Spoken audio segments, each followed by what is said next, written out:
This episode of A.C.M.G. Presents Talk Time Live is brought to you in part by Viewfinder's Identity Search and Design. Your choice for web design, graphic design, and all multimedia development needs. Visit VFISAD.com and let us bring your vision to reality. This is Charlotte Chung. And Fred Tatasciore. And you're listening to A.C.M.G. presents Talk Time Live. It's time. Talk time. Let's go.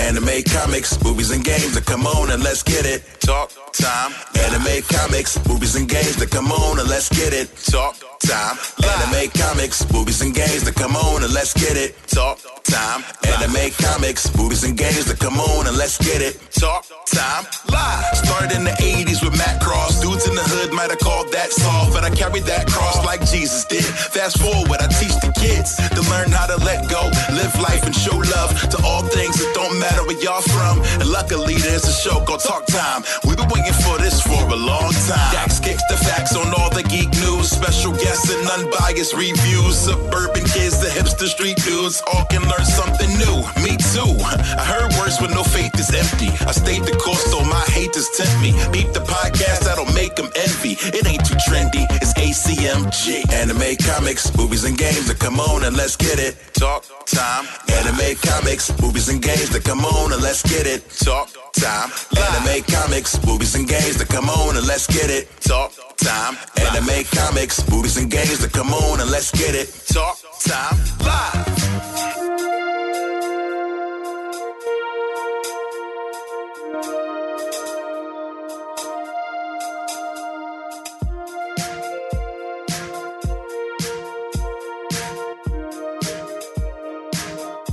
Ladies and gentlemen, welcome back. This is A.C.M.G. Presents Talk Time Live, the Prime Show. I am your host, Xavier Josiah. Folks, I am back. I am so back from a very short hiatus.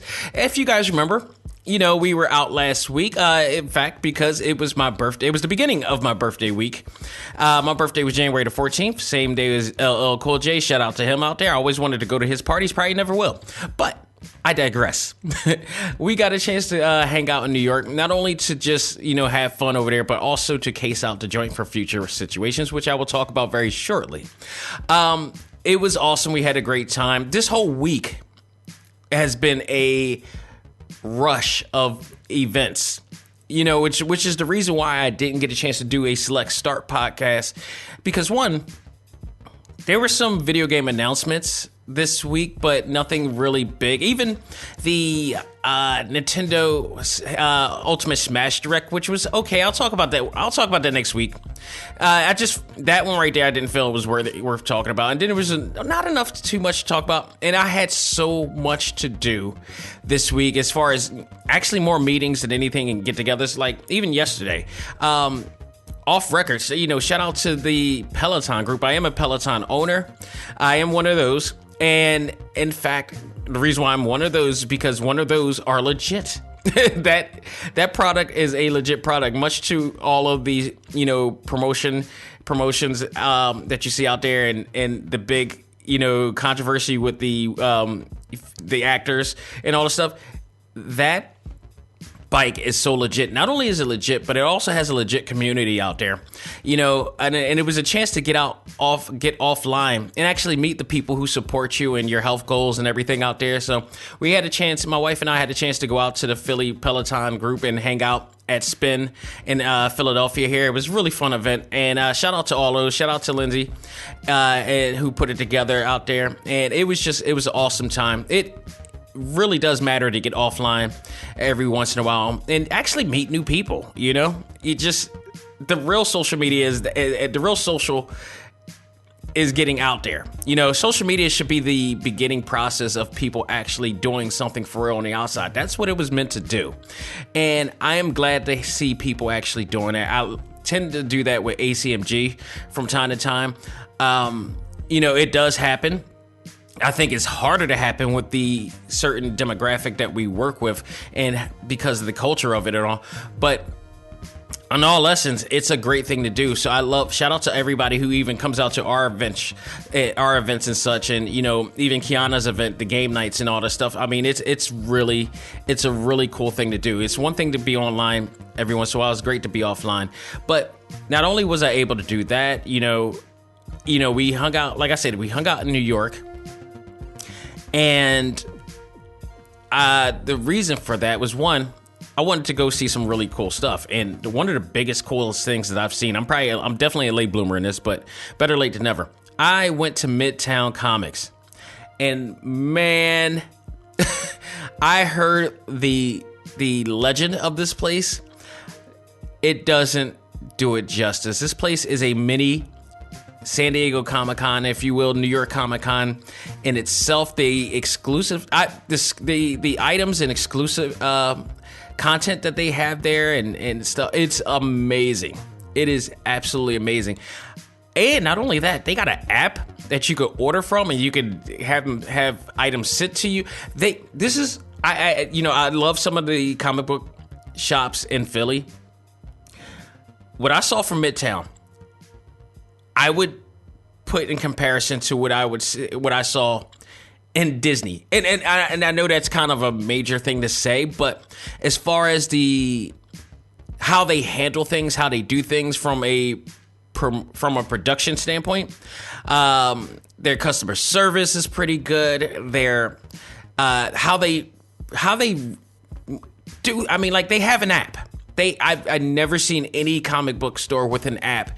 Not only an app, a very functional app that you can, order rather comic books and all that stuff, and they actually mail it to you.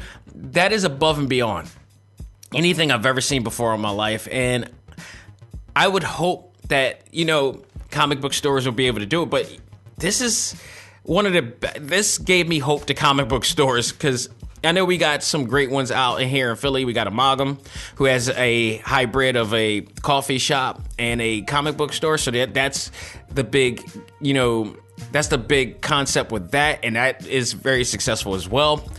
But man, to do what these guys are doing, to have the exclusivity that these guys have, it blew me away.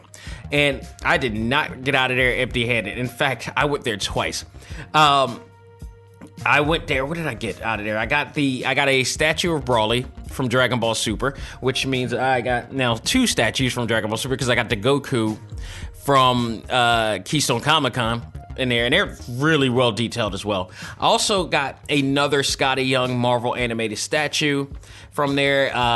With this time with Spider-Man and Venom, it's awesome. It's so well detailed. I love the expression in it. Scotty Young is one of my favorite modern day artists right now. Like, top modern day artist. He, to me, is like the new generation Arthur Adams in a sense. And I had a really great time meeting him when I was in San Diego Comic-Con, and, having him sign my first one that is in glass right now. And another Gundam miniature. I mean, honestly, I really wanted to buy so much more, but I was like, I need to get out of here. I really need to get out of here. I love the place. It took really hard to really find how to get in that spot. It's a whole upstairs. Like, crazy part is I had luggage that was on the way. Thank my wife that she stayed down while I went upstairs, which is probably not a good idea anyway, because I ended up seeing other things that I ended up getting in there. And no, we had a great time. Up there. So we were all, like I said, we were casing things out because we are going to New York Comic-Con in October, so I wanted to strategize as to, what's the right hotel to go to and how we're going to prepare this stuff beforehand and all this stuff. So, we managed to do that. Mission accomplished on that.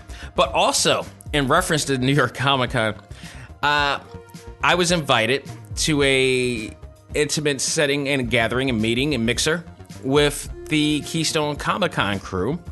Shout out to Betty, the event manager, Eddie Raymond, who I worked with last year to do the Overwatch panel and the Street Fighter panel.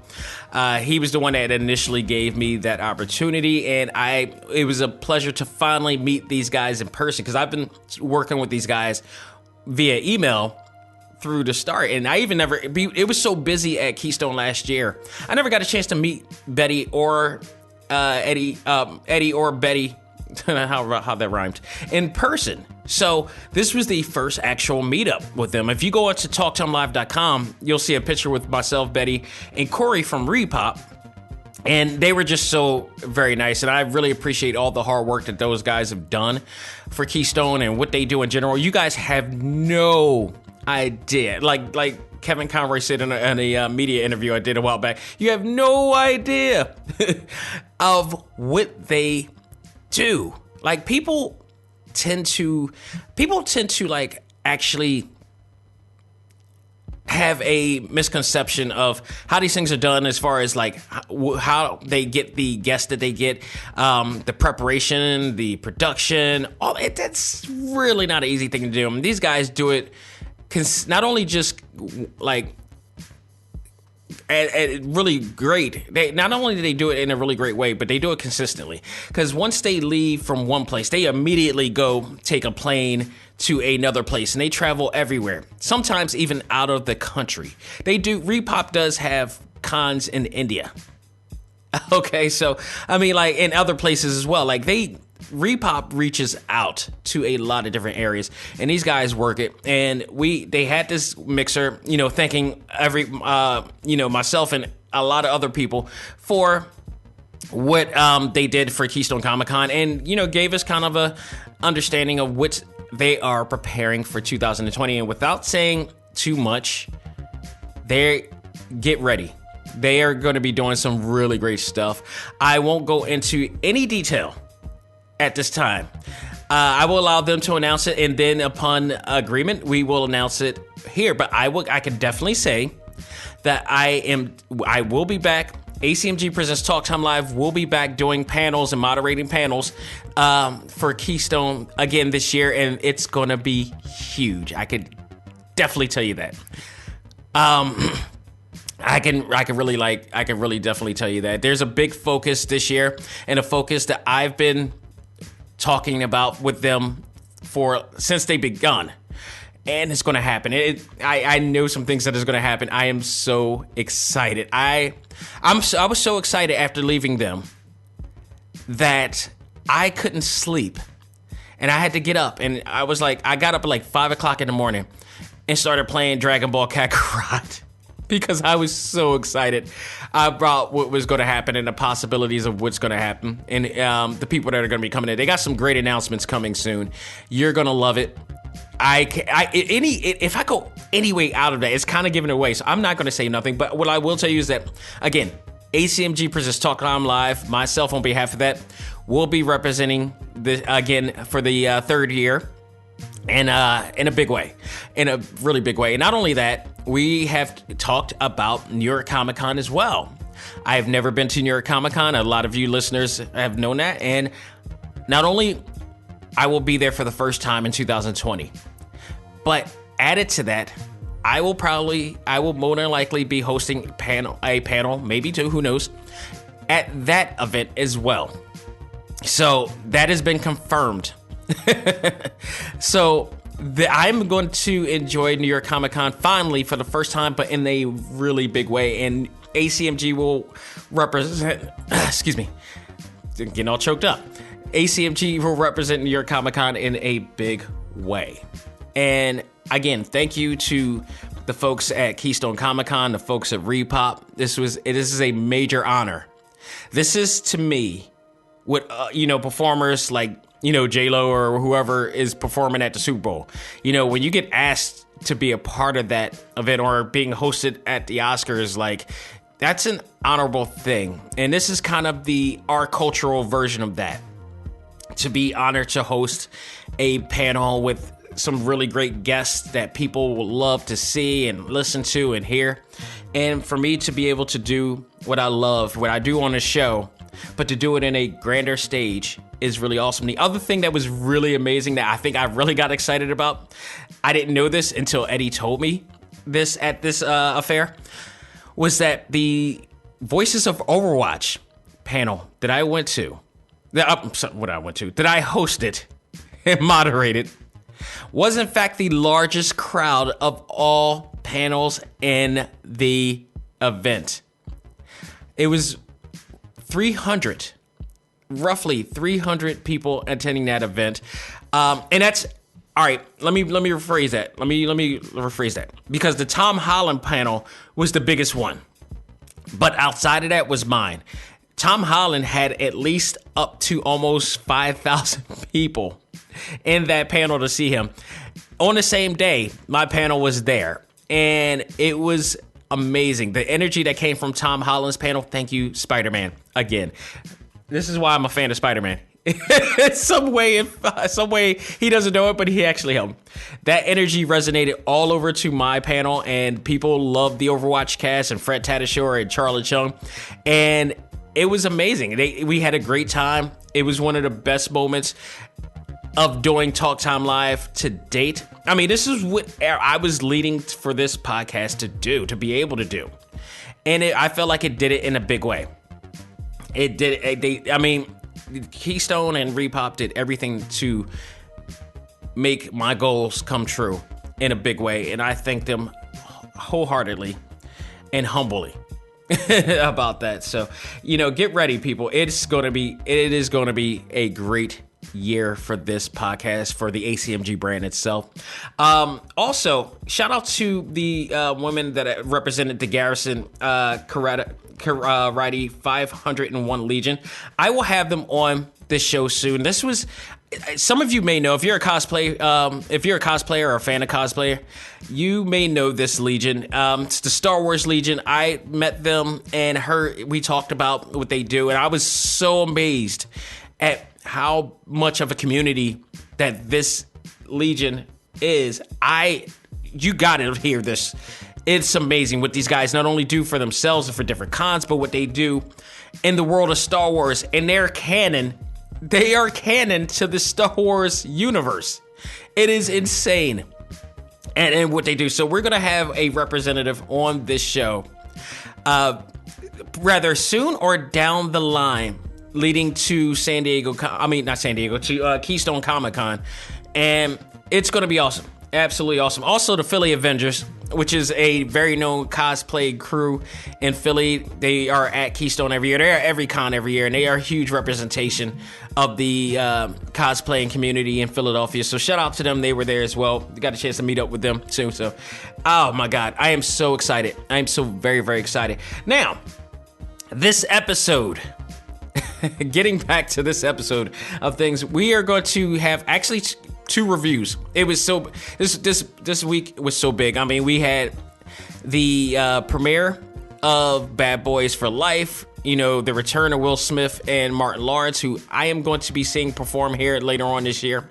In the spring, he's coming to town in the spring. I love Martin Lawrence for years, and to see him on stage live, I believe we got some phenomenal seats for that event. So I got a chance to see him on Bad Boys for Life, and we'll be talking about that today on Talk Time Live. But our talk topic, I was really debating which one of these is going to be the talk topic, because these were 2 huge things. But I got to give respect to Crisis on Infinite Earth.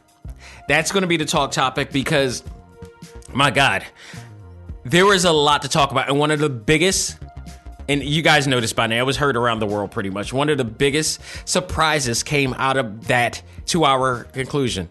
So we're going to talk about all of that and more. So folks, let's not waste any time. We've talked about a lot, and we got to get down to news. Let's find out what's new in the world of A.C.M.G.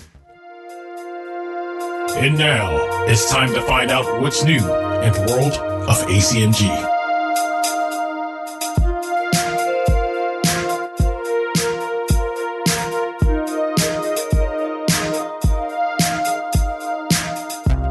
All right, folks, so one of the things that I'm really excited about next week is on Netflix, the return of one of my favorite shows and the spinoff to one of my other favorite shows, which is Riverdale, which, by the way, I have not seen one episode of this season of Riverdale because I think it plays on a Wednesday, and that's when AEW comes out.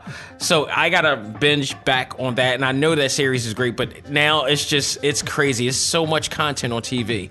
But luckily, Netflix is always pacefully great, and I can watch it on there. The return of The Chilling Adventures of Sabrina comes out next Friday. Now, if I remember correctly, it's been a while since I watched that, the second season. But last time I remember, she became uberly powerful. Really, really powerful. And this is what they were afraid of her becoming. So I think it's leading into what's going on this season, because now the fate of Nick, which is her supposed on and off boyfriend, or I don't know what's going on between those two. Greendale and Heaven and Earth relies on her. Like, Nick has been kidnapped, been sent to hell, is held captive in hell, and she's going down there to do it. She's like the only person that is possible to do that, especially now where her new dark power that she has gained. And Sabrina has entered hell to rescue Nick and possibly become the ruler of the Dark Realm this time around. That's what they're getting to with that. So expect to see a lot more action, gore, and some more suspense, and and within all that, some bit of a love triangle or whatever that they always have. You got to have that CW element in here, and they damn sure have it on there. Greg Berlanti, again, his production company works with this show as they do with Riverdale, and they're able to take a little bit more liberties with this show than they do in Riverdale, but they don't go too far. Well, as far as like they don't have sex, like they don't have like really like major sex scenes or whatever like that. Like, this isn't Titans. Like, you watch the CW Arrowverse and then you watch Titans. It's far beyond different. That's a whole different universe, as we now discovered from Crisis on Infinite Earth. But they remain still kind of within the PG-13 realm, but it's a little bit more violent. It's a little bit more gory and gratuitous and violent in this one. And they do touch on a lot of the Satanism in here, but still, almost like in an anime type of way, they try to make light of it, in a sense, not to glorify it, but to just, give it another perspective of it and another insight of that world. So it's crazy. What's really crazy is I used to be a Jehovah's Witness when I was a kid, and I would never be able to watch this show when I was a kid because of that faith, that doctrine and faith, or that sect religion, if you want to consider it that, which it is. So I'm sure they've possibly had sermons in the Kingdom Hall about shows like this in this day and age. It's crazy, but it's coming. I'm looking forward to it. I love the cast. I love the story and narrative of it. They did a great job with that. And I'm still waiting to see the actual crossover between the two. It's got to happen. It has got to happen. They're also doing another one. I don't know. I think Nancy Drew, I was told, was also somewhat of in the Riverdale universe as well.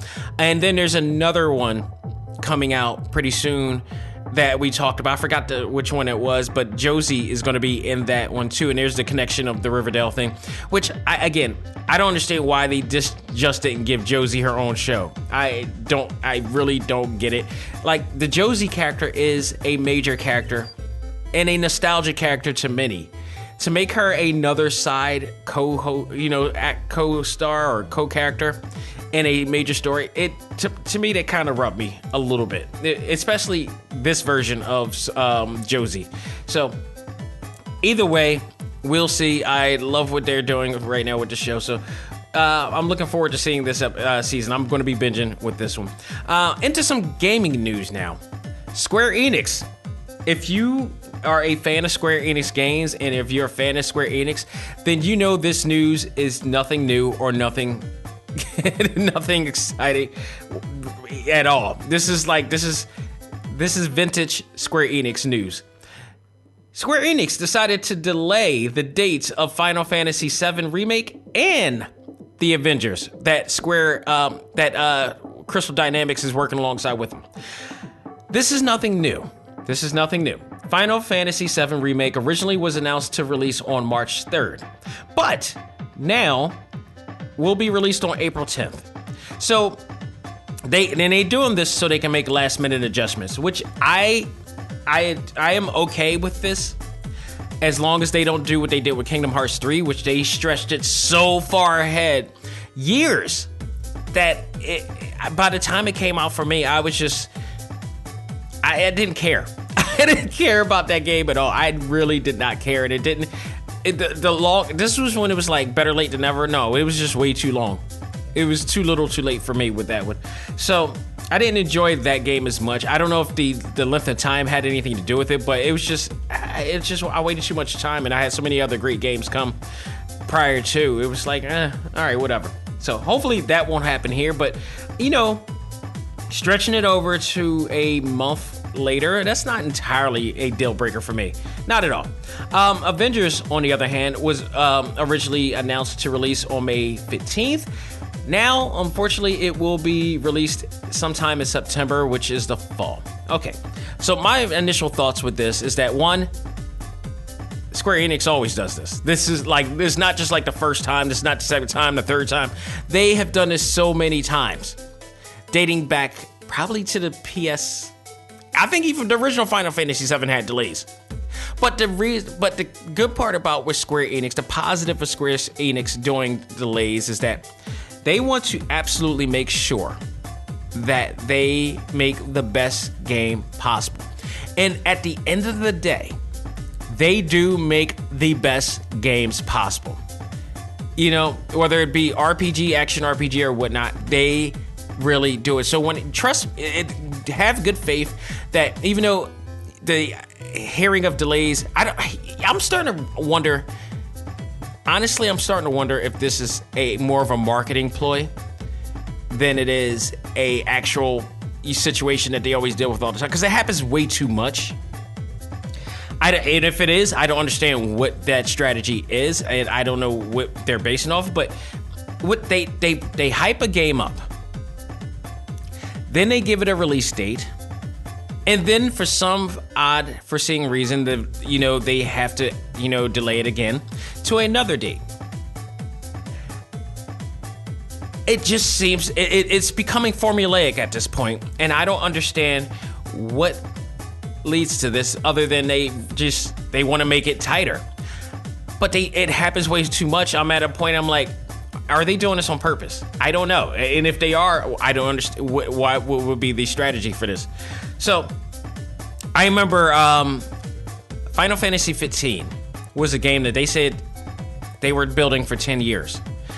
That is, if all Final Fantasy games that I truly enjoy, like canon initial Final Fantasy games, even Final Fantasy 15 is my favorite because they made it for everyone. It was absolutely fun action RPG, and they also made it to be a traditional RPG as well. I love the story. I love Noctis and all the characters in there. I thought it was phenomenal. Final Fantasy VII, I do love the characters and narrative of that, but I never beat the original game. To this day, I still never beat the original game, even though they even have cheats in the original game now. But this version, I'm definitely into because it's an action, like they did with Final Fantasy 15. This is an action role-playing game version of it. And I'm sure they're going to have the traditional option to play traditionally as well. But I'm looking forward to this. This may top what I love about 15 because it is 7 and 7 is legend. So you do what you did with Final Fantasy 15 and do it for Final Fantasy 7. Or what all of those did when they did Crisis Core back for the PSP. I really wished, I say this all the time, but I want, some way, somehow, some way, they need to bring that game back out. Rather for the PS4, or put it on, or have it being played on a Nintendo Switch. That game is collecting dust, and it's probably the blueprint of Final Fantasy 15 and now Final Fantasy 7 Remake, because it was like one of the original action RPGs for the Final Fantasy universe.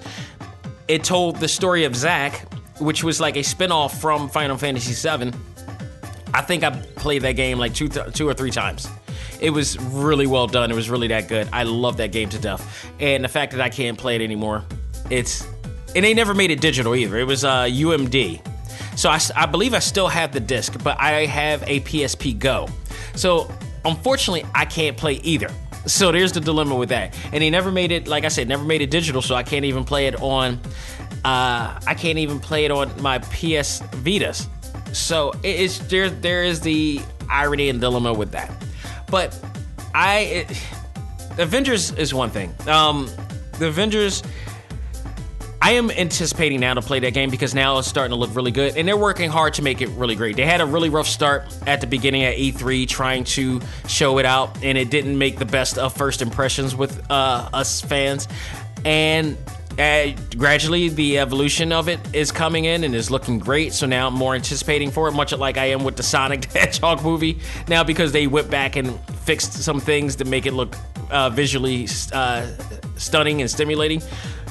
But I am not really stressing that September date or the fall date too much, especially because we have, Marvel Ultimate Alliance 3, which has been phenomenal since its debut. We got the X-Men expansion, we got the Marvel Knights expansion, the Fantastic Four expansion is coming, I think, next month. So we'll have it all. Great story, great gameplay, great character design.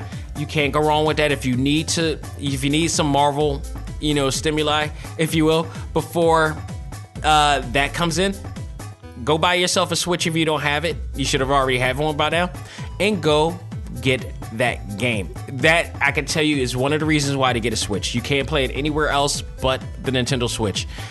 It is every bit as great as Marvel, especially if you're a 90s Marvel fan. There's a lot of great homage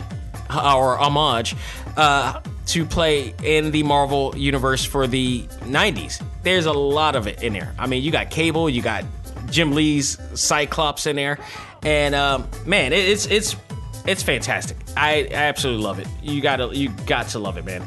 So you got that going on here, and Final Fantasy, I guarantee you both of these games are going to be great when they finally come out. So I have no hope. So, hold tight. If they stretch it longer, then you got enough to complain. Let's give them the benefit of a doubt for this one delay, at least.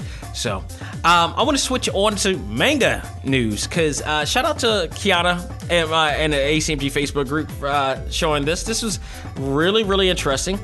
There is a manga that is celebrating its million sold volume.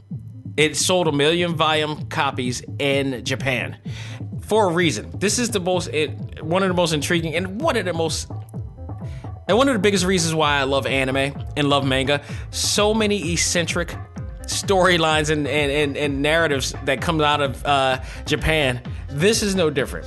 A manga about a former Yakuza member turned house husband called Gokushu Fudo, or Fudo, or Way of the House Husband.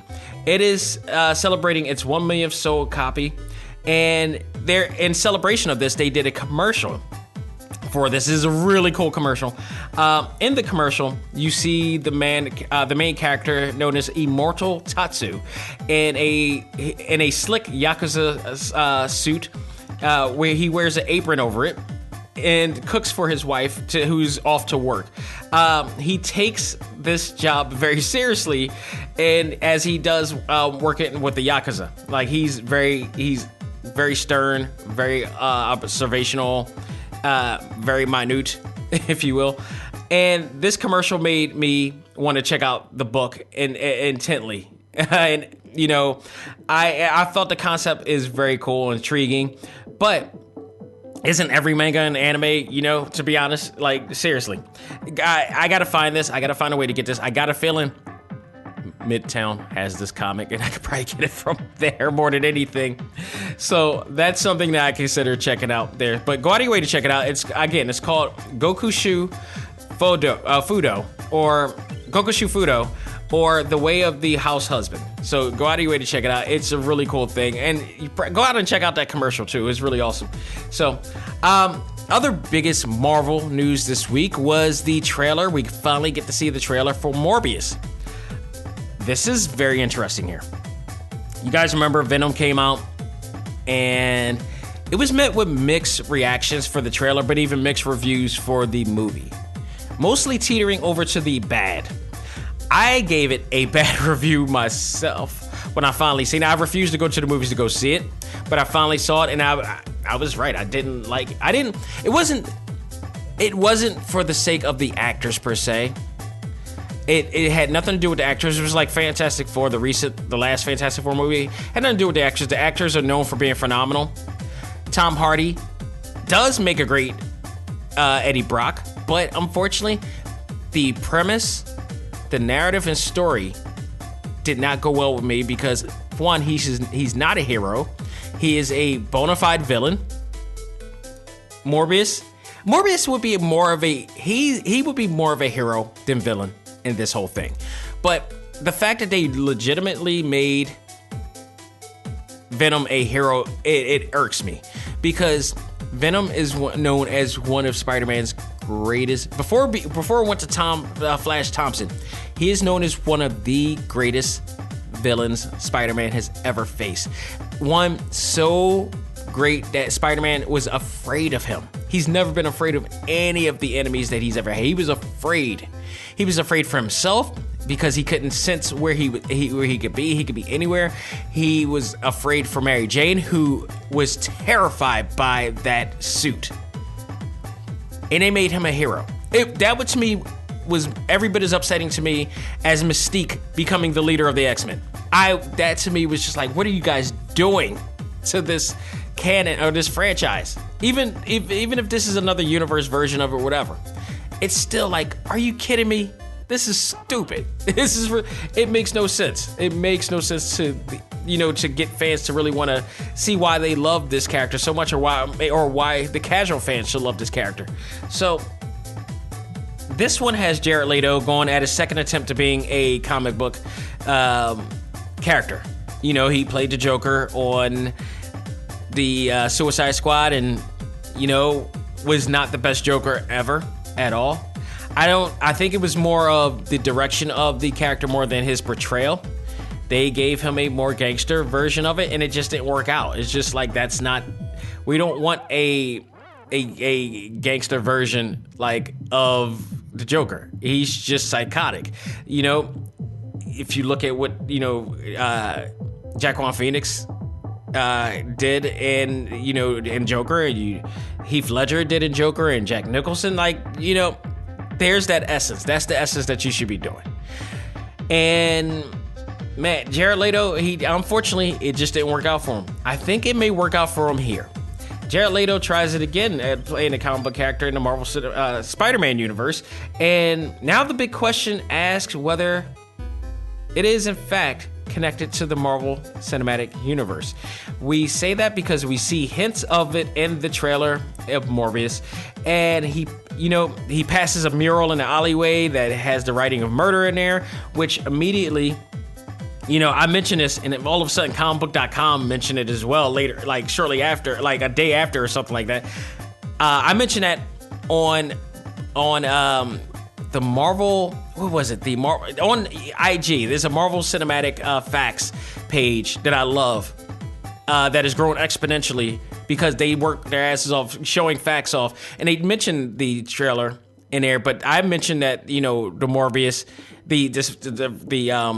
the mural was in there, and I don't think a lot of people realize that because it just flashed so quickly. So you got to go back and look at it. And I think during the second or third time I would look at the trailer, it was like, oh. Because people were really focusing on was Adrian Toomes, played by Michael Keaton, who was on there.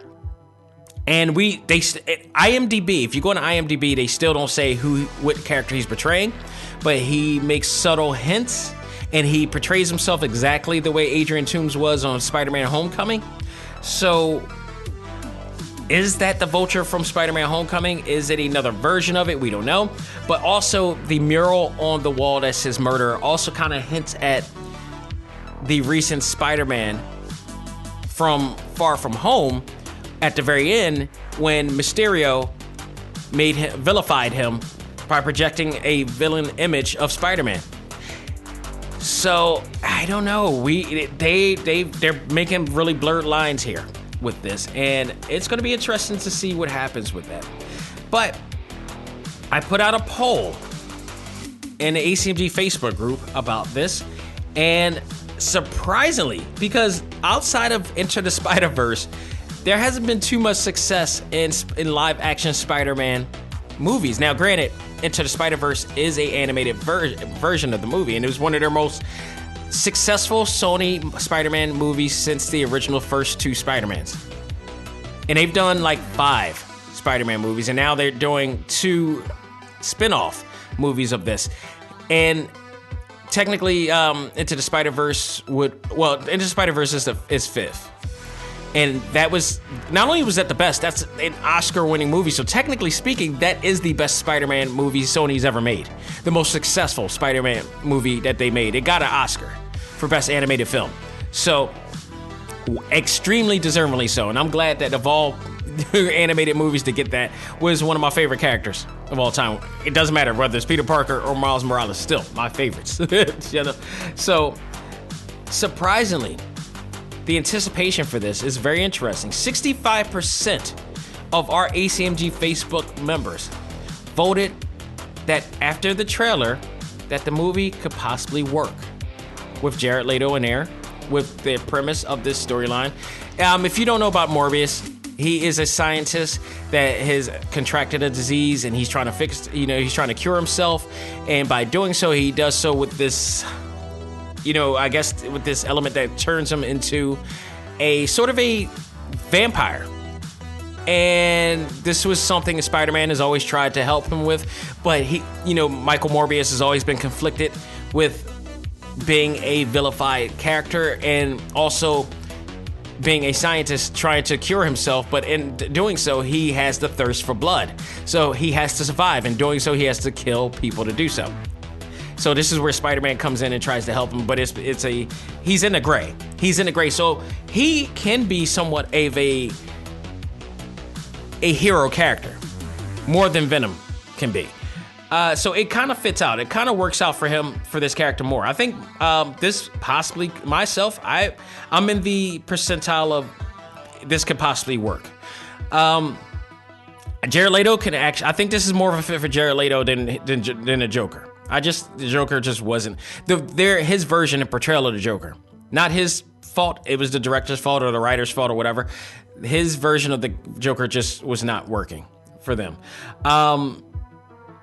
But 35% voted that they were afraid that this movie was going to be a fail, and they're a little bit more cynical towards it. So, but my thoughts, like I said, I'm in the 65 percentile. I think this might work. There's potential, and mostly because it's mostly based off of. It's a possibility that there is going to be a connection to the MCU, and I think that's the biggest intrigue of it all. I think if it wasn't, I think people would not support it more or less than it was. The fact of seeing Adrian, possibly, allegedly, maybe Adrian Toomes is on there, Michael Keaton in there, and the fact that we saw that mural, that brought some hope to the fact that there may be some connection there. So we will see, because we will see another Spider-Man film in the Marvel Cinematic Universe, and possibly there may be a connection. And there's rumors and there's talks and there's hopes that he may be in the next Tom Holland as Spider-Man, maybe in the next Doctor Strange movie. There is a heavy talk or belief that is going to happen. It's way more rumor than it is anything right now. And if that's so, that can be a tie-in to how he may end up in the Sony universe as well. So we will see from that. So last bit of news I want to talk about is my quick review, if it's going to be quick, of Bad Boys for Life, the third long anticipated movie starring Will Smith and Martin Lawrence. We finally get this movie. Doesn't give us the hope and dreams that we all need. Doesn't meet expectations of the first two Michael Bay films. I would say right now, yes, it did. I thought I really enjoyed this. The people in the theater when I went was bawling out laughing through and through this whole thing. It was extremely entertaining. Take note, this is the first Bad Boys movie not directed or produced by Michael Bay. He had nothing to do with this movie. Well, not everything to do with this movie. But this was a non-Michael Bay movie, and we got to see a different direction with this movie, but still keeping the essence of what made Bad Boys great and what Michael Bay made great. Michael Bay, for all intents and purposes, is a really good director. He has his great moments, and when he works with live action movies, he really shines on that one. Now, granted, with all the years of him doing Transformers, we got a chance to see some Bayisms, if you will, in his filming directors. There's some formulaic things that we now notice about him that he does, the way he pans the camera around certain actors and characters in the movie, certain dialogues that he does in the movie. If you watch any of the Transformers movies, you start to see the repeated dialogue styles and the narrative styles and the camera styles. You don't see that in this movie in particular. There's some different things that they do here that makes this movie refreshing. It's not just another rinse, wash, repeat, or watch, rinse, repeat, whatever, type of format. There are some different things that happen in here, but they also do pay some homages to the styles. They do bring back some subtle Bayisms in this movie, so that which it makes it great because it's just subtle. It to me it's like it's them paying homage to the success of the first two films, and I had no problems with that at all. So at the end of the day, this was a really good long-awaited follow-up to the last two films. We see Detective Matt Lauer, played by Will Smith, and Detective Marcus Burnett, played by Martin Lawrence, back but older, as the two fight between still going strong in the streets or finally settling down. Being family, just retiring, being having a family and such. So Marcus, who's now a grandfather, or Pop as he likes to put it, wanted to retire after all the years of creating collateral damage in the city and stopping crime. Matt, on the other hand, still loves the adrenaline rush of being a detective, a badass, that dude, that boy, and he's a forever and being a forever ride or die dude, never wanting to settle down and have a kid or a family. Now, this part plays heavily into the storyline. By the way, this right here is a non-spoiler version review. I just want to point that out. This movie, I should have said that for the beginning. I would not spoil the plot of this movie at all. It's still fresh in the weekend, but I can definitely do so without telling, the really the big twist and cliffhangers of this whole entire thing. So, the two come to grips as longtime criminal adversaries. A longtime criminal adversary of Matt's life and career come back to not only kill him or try to kill him, but everyone that caused them pain in the past. So Matt and Marcus now has to try to stop this threat before it kills everyone they know and love and dies. So the story here was very simple. I thought it was very simple, easy to follow, but also had some what was the right word? It had some depth to the movie. It's a blockbuster popcorn movie at best. Now, just for full enjoyment, nothing that needs to have an Oscar. It just needs to be fun, and I think that they once again succeeded with that. The charisma, the chemistry between the two is still there, is even stronger than ever, even though they're like years older now. And you were wondering, could they still have that, chemistry? Could they still be able to do the things that they would do in the original two? They managed to work it out without doing smoke and mirrors, without anything. Will Smith still looked like Will Smith, even after all these years. He always kept in great shape. Martin Lawrence, even though he's a little bit more, he added on a few of the years and he's older now. He still managed to do so and still do great and still do some great scenes with, the cast and everything. They did really great job making these two still feel like the bad boys of old while still being, fully developed and more established in seasons this time around. Not only that, they got a new cast of crew that they are now working with, the Ammo crew, if you will. So, there's a lot of great cast in here. A few of them I'm going to point out. Vanessa Hudgens, without a doubt. She's been one of the spotlight figures that's been going around doing interviews for this, for this promotion of the event. And there's a reason. A lot of the new cast that they had in there, they had them subtly in.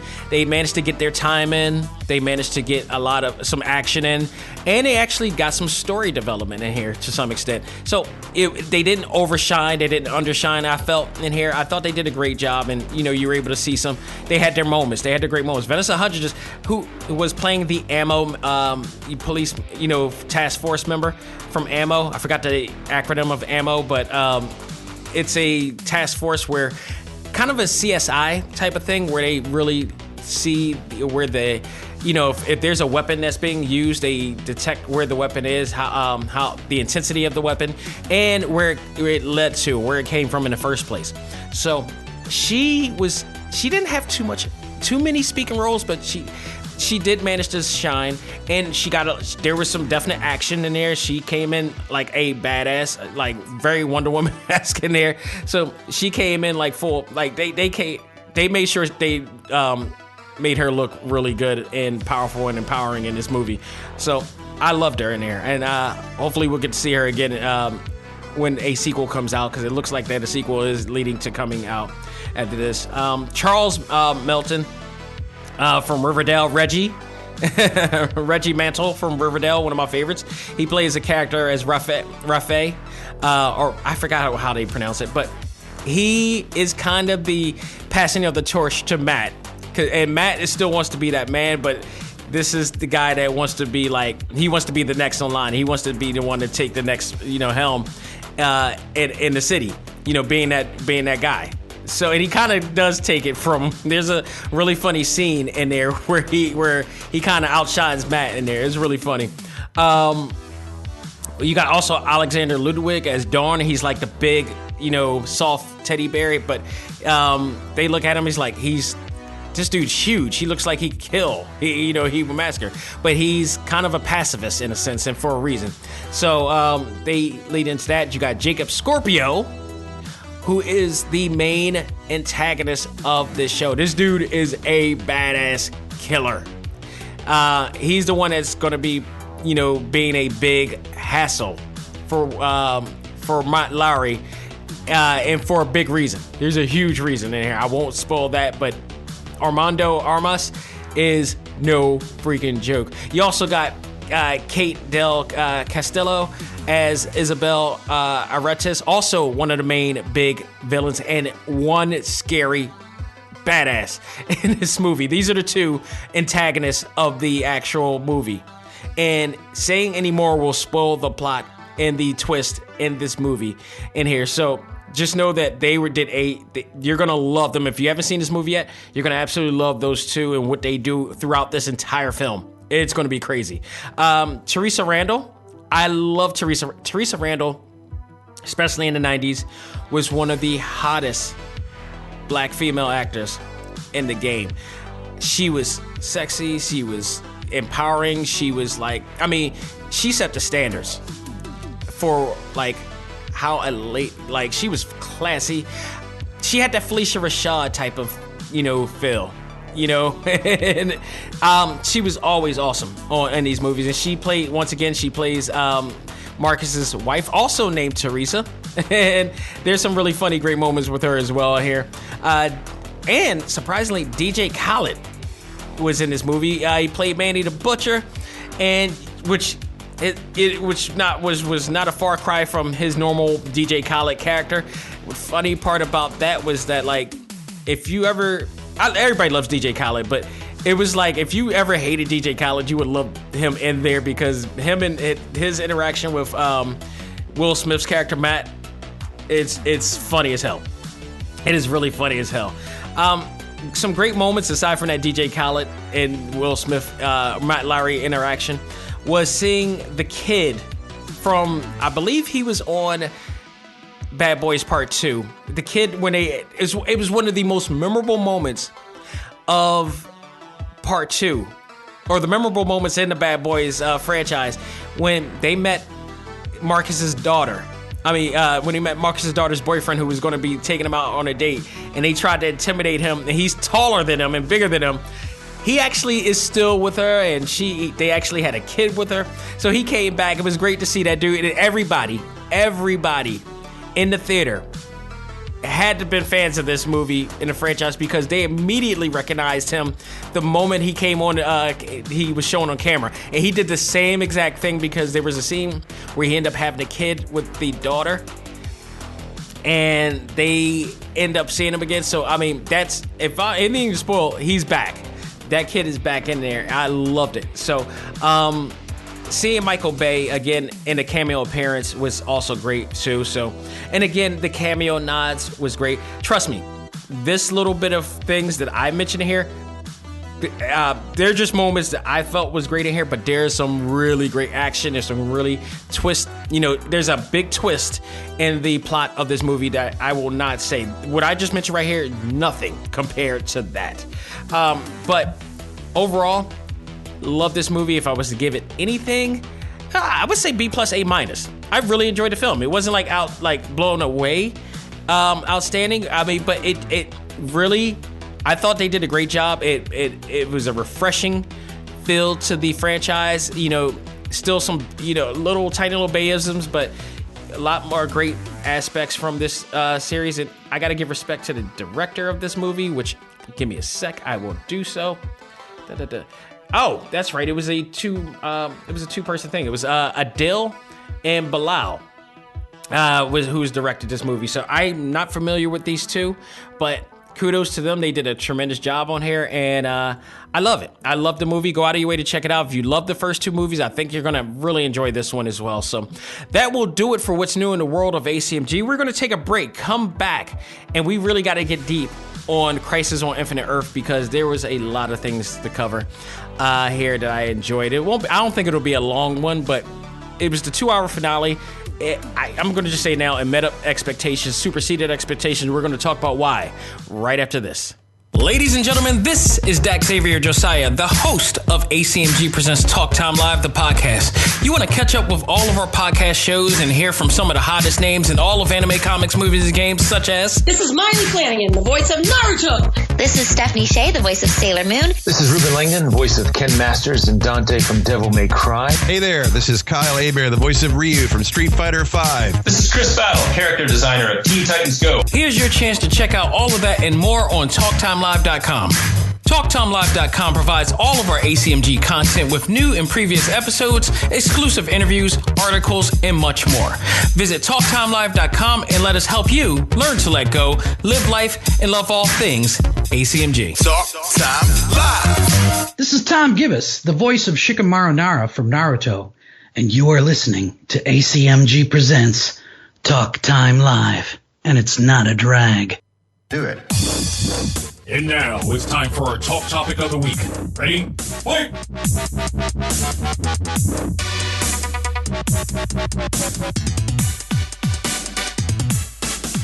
All right, folks, we are back with our Talk Topic of the Week, and it is our review of the last two episodes, the conclusion, the epic conclusion to Crisis on Infinite Earths. We had a 2 to 3 week, I believe, maybe 2 weeks hiatus from the show, and of all days, it falls on January the 14th, 2020, aka my birthday. And what better gift than to give me the most explosive, climatic episode in the history of the Arrowverse. And what better present could I have had? I think this was the gift that was for not only myself, but for everybody, because what came out of this was probably, for one thing, I'm going to say it now. Crisis on Infinite Earth is based on all of the crossovers that they've done. Each crossover became better than the last. This is without a doubt the greatest crossover they have done. And believe it or not, they've done a lot of epic crossover episodes. And this one killed it. I mean, just based on the last 3 episodes and all the fanfare, all of the Easter eggs that were in here, the cameo appearances, the homages, the homage that was paid in these episodes, and it didn't stop there. It continued on these 2 episodes of just bringing all of these episodes, these universes together, from the Batman universe of '89 with Tim Burton to to the DC universe, bringing that together. But the biggest news, and this was the one thing that we never thought was going to happen, a lot of us didn't, and it actually happened. Ezra Miller version of The Flash made an appearance in this episode, meeting with Grant Gustin's Flash and the Speed Force, intertwining, interacting, meeting each other for the first time. Not only that, Grant Gustin's Flash introduced himself as the Flash when Ezra Miller's Flash did not even call himself the Flash yet. If you guys remember, in the actual Justice League movie, he never titled himself as the Flash yet. So in hindsight, Grant Gustin's Flash helped name Ezra Miller's Flash. So there is the biggest connection between the Arrowverse and the DC Films universe now.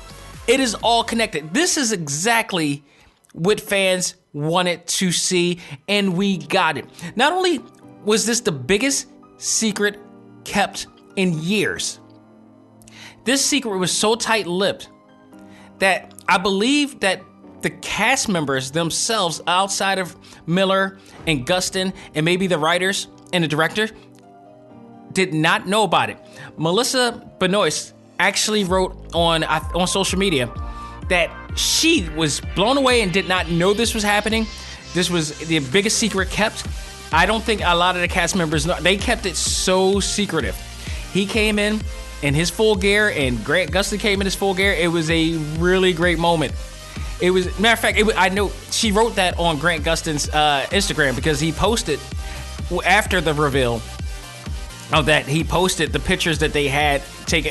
They had a bit of a photo shoot with those two together, wearing their Flash suits, and it was just so freaking awesome. It was one of the greatest moments of the entire thing, and it was like the one thing that we were always talking about when it comes to the Arrowverse is like, and when they came out with Justice League, is like, why did they make a whole new Justice League movie? Why not just do this, build on the success of Greg Berlanti's Arrowverse and bring it into movies? Because as you saw, when they do crossovers like this, they know how to do it. They make it epic. It makes sense. Well, now, at least they can say that they do connect in some form or fashion, because they got their own universes, and it works now. It's just absolutely phenomenal. It was a great moment for us to see. This entire crossover met and superseded expectations from a lot of fans. Like, even in our A.C.M.G Facebook group, when we were watching, we were texting live while we were watching this, and the response was insane. Out of all of that, there was just one cynical fan out there that, decided to be, I guess he was being contrarian about the whole thing. He didn't like it. That's his decision. That's what he wants. But he was literally the only one person that was not for it. And if you look at Grant Gustin's page and you look at that particular that IG post that he did, because of the new testing system that they're doing now with Instagram, you don't see exactly the numbers, but when you reach a certain denomination, like in the thousands, they'll tell you it's thousands. Grant Gustin's IG post was the first time I've ever seen the word millions on there. Not just 1 million, millions. That was a success. Whether you liked whatever you saw or not, the majority stands. And millions. I don't know. That might be probably the biggest. It has to be. That has to be. I gotta look at his page. I gotta look at his account. That has to be the biggest quantity of people, the most quantity of people to ever like on one of his posts. I don't think he's ever gotten a millions in there. That is huge. That is a symbol of success right there. But moving on to the rest of it, I mean, it was just great. We got to see Oliver become Spectre, which was an amazing thing to see. And if you guys don't know Spectre was a character in DC Comics. He's kind of like sort of a supernatural character. So he's kind of, if you mix Ghost Rider and Doctor Strange together, you kind of get Spectre. That's pretty much what he is, in all hindsight. But Oliver took over the helm of becoming a Spectre, and en route to fight the Anti-Monitor, because the original Monitor was no longer existed. They killed him off thanks to Lila, unfortunately, and who was being controlled by the Anti-Monitor, and they managed to somehow, the Paragons, or the Paragons. They all managed to get to stop him and rebirth the entire universe. So thanks to Oliver, who actually opened the portal to starting it over again. But in doing so, Oliver sacrificed himself once again. I think he died like 3 times in this series. He died once. He came back. No, he came back. I think he died twice. He came back and then he died again, but this time it's permanent. And by doing so, but the great part about what I love when he was explaining, now what I can't go into detail, I won't go into detail, but there was a part where how we got the Flash interactions in the first place is that they were going into the Speed Force or something to try to gather, all the people that they needed to, but they went back in time to different episodes that we saw throughout, the seasons. The Elseworld episode is where Grant Gustin actually figured out, or Barry actually figured out that Oliver was going to be sacrificing himself, but he wasn't telling him what he did. And Oliver finally told him. Now, the interesting part about this is that Oliver revealed that in the future, both Barry and Supergirl were supposed to die. Now, the interesting part about that is that in the original comic book, they do die. Those two actually die in the comic book. What they did here was kind of acknowledged that was the original plan based on the comic book, but Oliver was able to switch it around and change the fate of them. So I like the fact that they really did nod at that.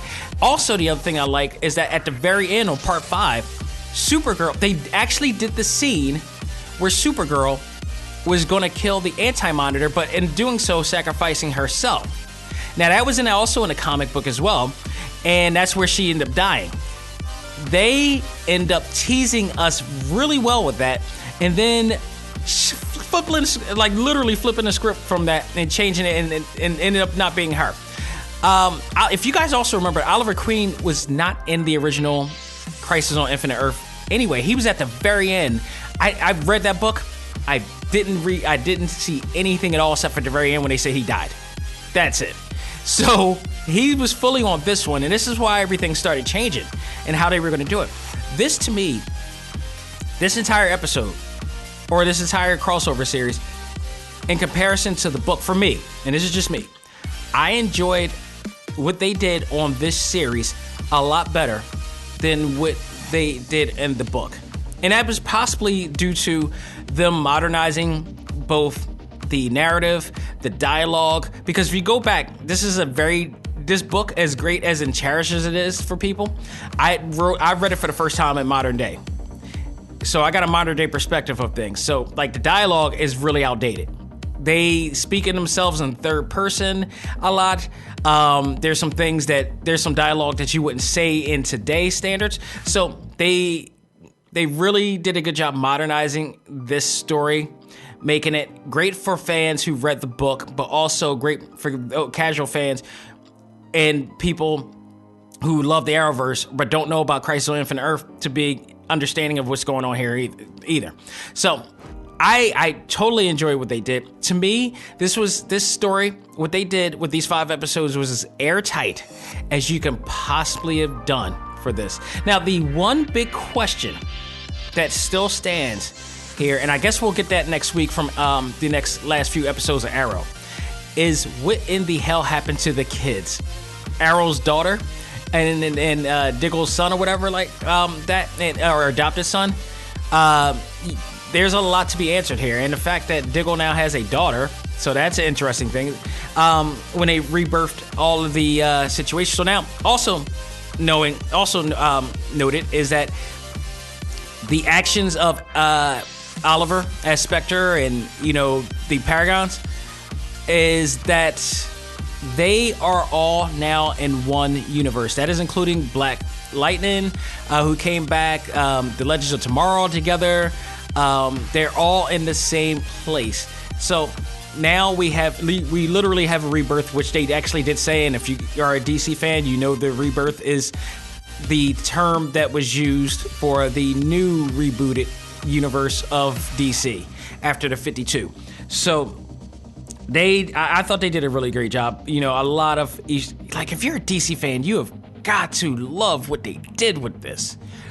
You got to. They so many, whether you're a fan of the movie, the animated series, or the live action. I mean, like, they did so much. Jon Cryer as Lex Luthor is possibly the best Lex Luthor I've seen in years. Not since my man from Smallville, who actually plays the Flash on Justice League Unlimited.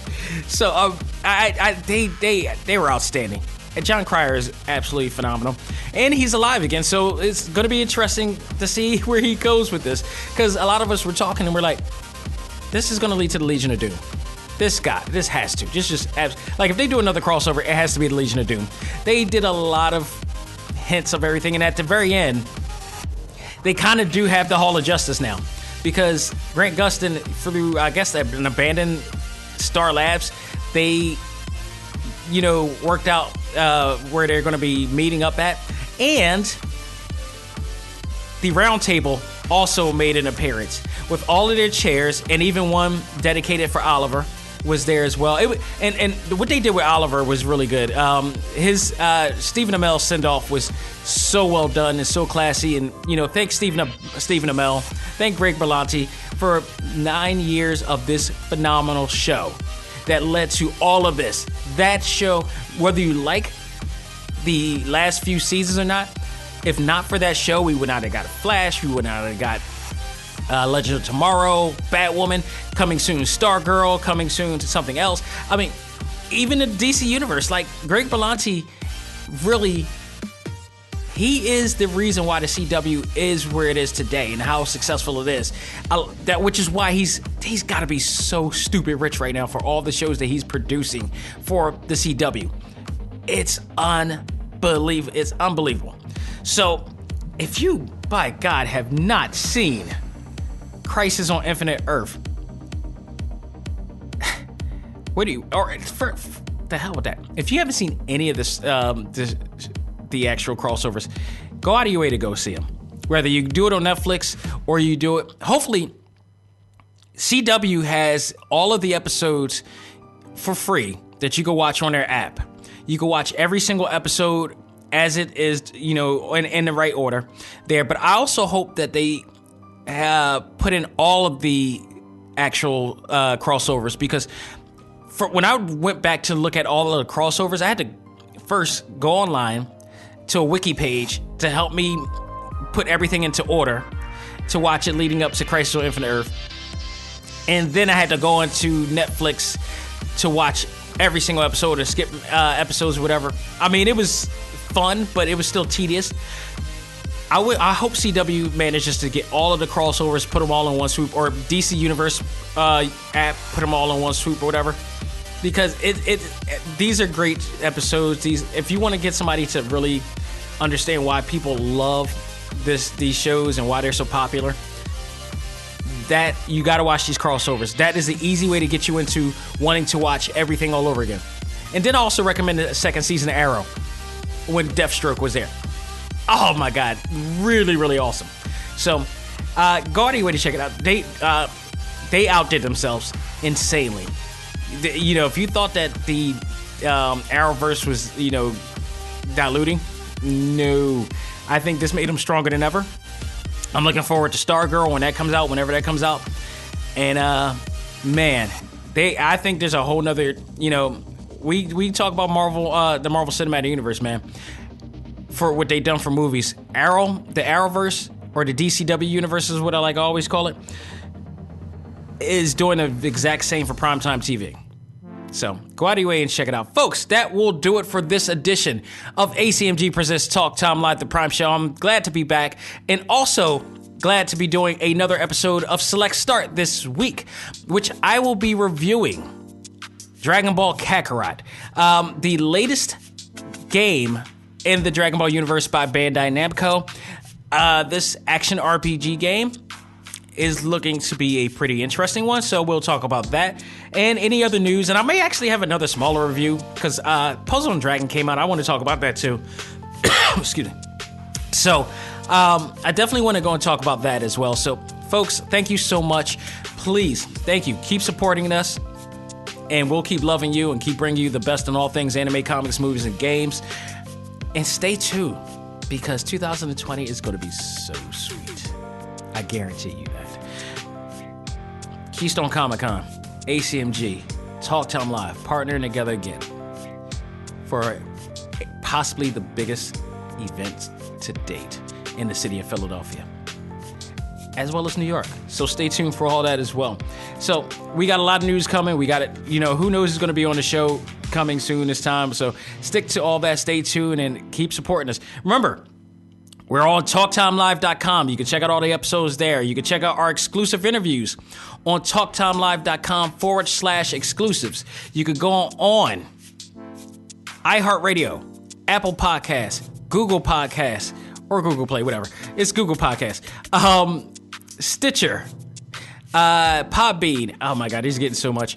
And now, Spotify. We're on Spotify. We're there now. You guys have all the access to find this show. If you listen to it on Amazon, it's on you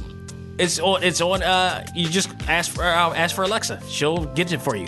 Talk Time Live is everywhere you want to be and everywhere it should be. So, folks, thank you so much again, and thank you for the support, and I love you all for doing so. Here's to a great 2020, and who knows where from there. Folks, that will do it. On behalf of myself, this is Dak Xavier Josiah saying, learn to let go, live life, and love all things anime, comics, movies, and games. This is A.C.M.G. Presents Talk Time Live. I am out of here. Take care.